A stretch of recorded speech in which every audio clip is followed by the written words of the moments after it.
शिवोऽहं शिवोऽहं शिवस्वरूपम्.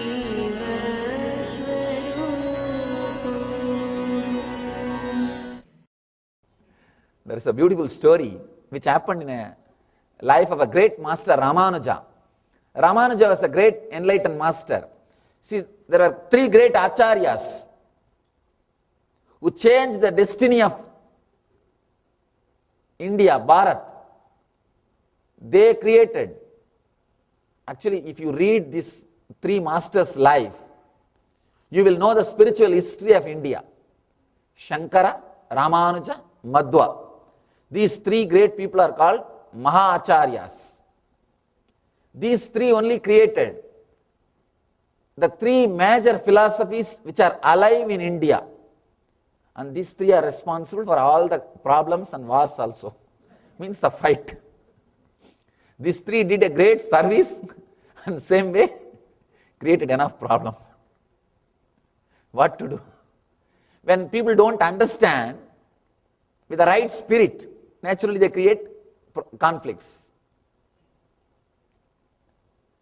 Ramanuja, great master, in his life, a beautiful incident happened. One young guy came to him and asked, Master, please initiate me, teach me bhakti, devotion. Ramanuja asked, have you ever experienced love? Have you fallen in love with somebody? He said, what? No. I lived a pure life. I want to learn only about devotion and God. Teach me about that. I never did any mistake in my life. Then Ramanuja says, I can't teach you devotion and love. First go and fall in love with somebody. This guy was not able to understand. He said, what are you teaching? I came here thinking that I will learn about God. And you are telling me to go and fall in love with somebody. Ramanuja says beautifully, if you can't love some people who are in front of your eyes, how can you love somebody who is far away, who is not even seen by you? No, you can't. You can't experience that feeling connected unless you experience it first with some object or a person who is in front of you. If you experienced or experiencing that deep feeling connection, sometimes you may not have that with some person, you may have it with your pet. No, really, if you can't love the human beings, you start loving pet animals, you start loving animals. It's a substitute. No, really, you can't possess a human being, but you can possess your pet. You can see that nobody enjoys him or enjoys that pet. The attention of the pet is not shared by anybody else. See, I am not against taking care of animals. I am all for it. But I am against possessing them. Tying a rope or the chain in their neck. Just imagine, if some other beings, maybe some beings from other planets, they come and take you and keep you as a pet and do all you do for your pets. They give you food, they give you all the basic needs, but they put a chain in your neck and they do everything you do for your pets. Will you be happy? Just imagine. And they will take you for everyday morning walk. They will get you a cushion. They will get you a place for drinking water. And the big difficulty, they will take you to the doctor.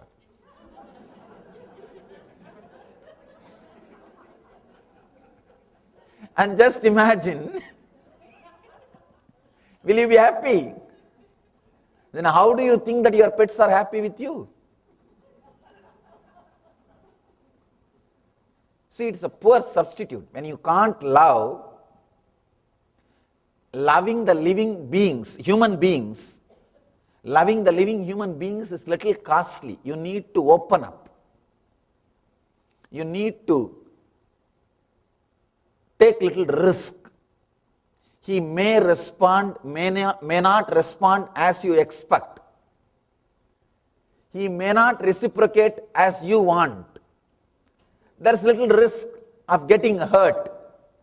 There is little risk of hearing the word no. You are afraid to get no in return.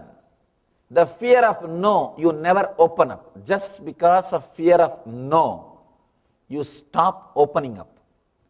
You are frozen. You are completely frozen. The fear of no stopped the growth in your being, the emotional level. You are dead. You are frozen. That is why now you want pets. Pets can't say no because you are giving food, all their basic needs, and they don't know also how to say no. And you have your own interpretation. I heard that there is a separate yoga, even counseling for pets. God. They would have lived such a natural, wonderful life. And I was shocked to hear these pets are taken for yoga, some counseling. Although I can't understand anyhow. Psychiatrist also. God. Poor psychiatrist.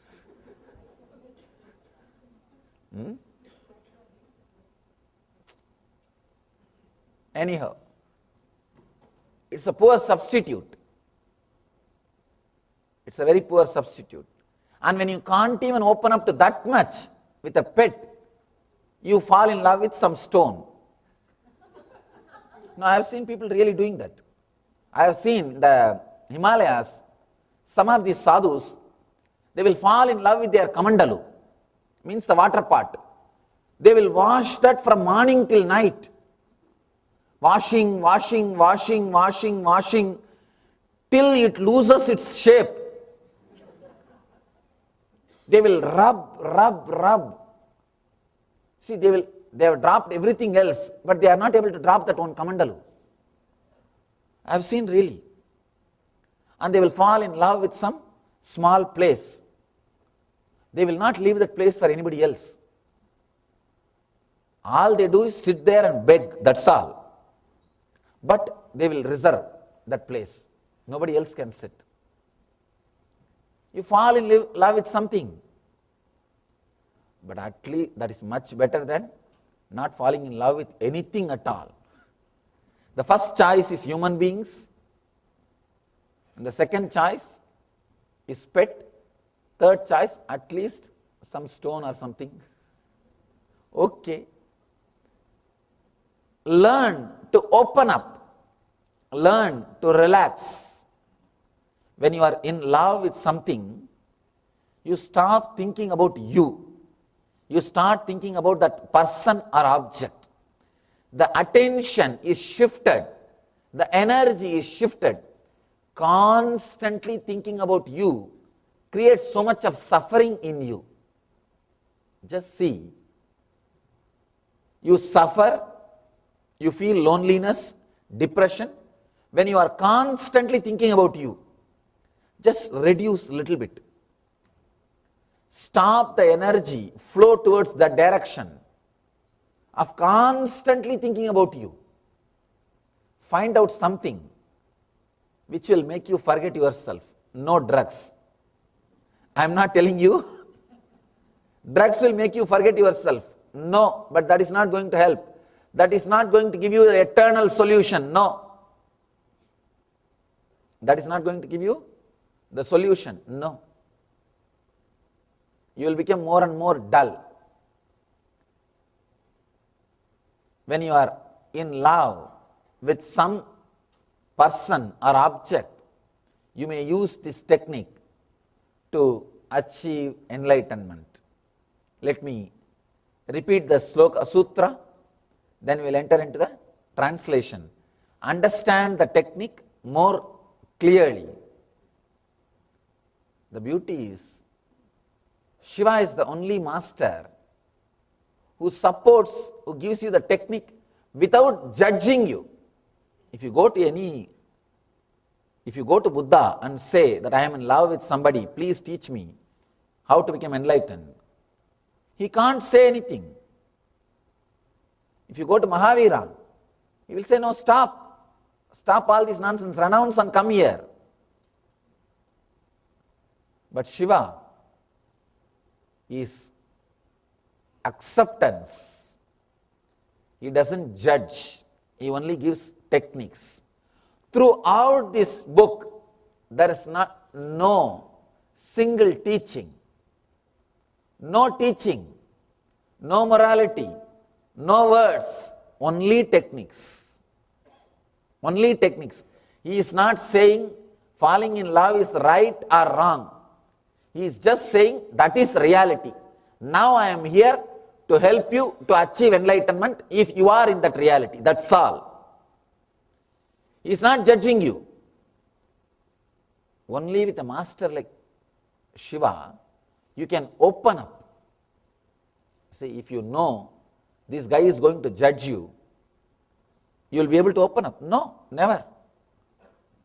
If you are clear, this guy only will give you solution, you will be able to open up.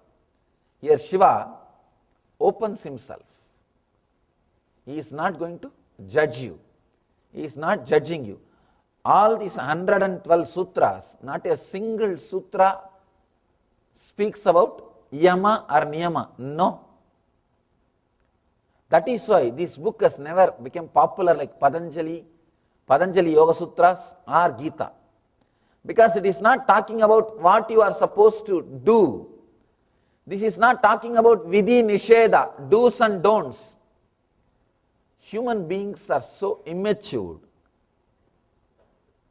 They can't think anything other than vidhi nisheda, do's and don'ts. They want everything clear cut. Swamiji, you tell me what I should do and what I should not do. Don't tell me to decide on my own and all. When people come to me for problems, I tell them, please do this meditation.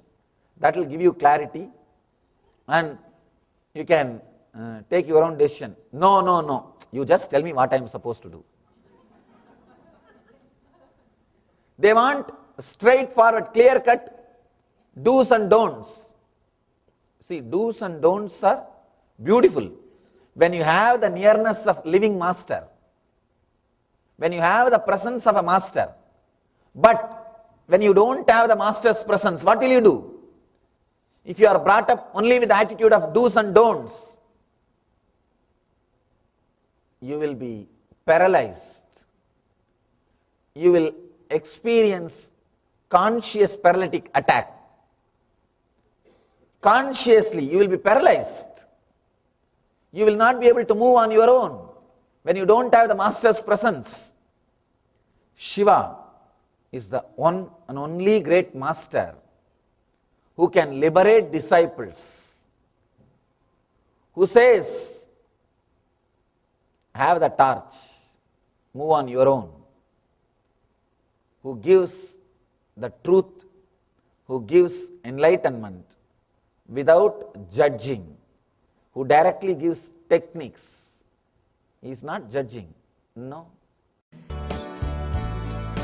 Nityam Sharanam Gacchami, Dhyanam Sharanam Gacchami, Anandam Sharanam Gacchami, Nityanandam Sharanam Gacchami.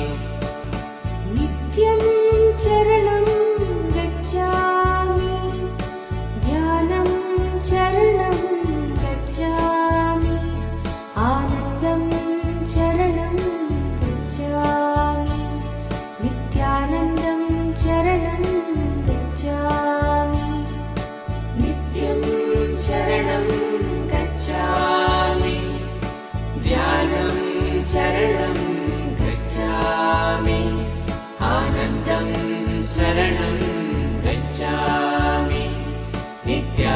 आनन्दं शरणं गच्छामि नित्यं शरणं गच्छामि ध्यानं शरणं गच्छामि आनन्दं शरणं गच्छामि नित्यानन्दं शरणं गच्छामि नित्यं शरणं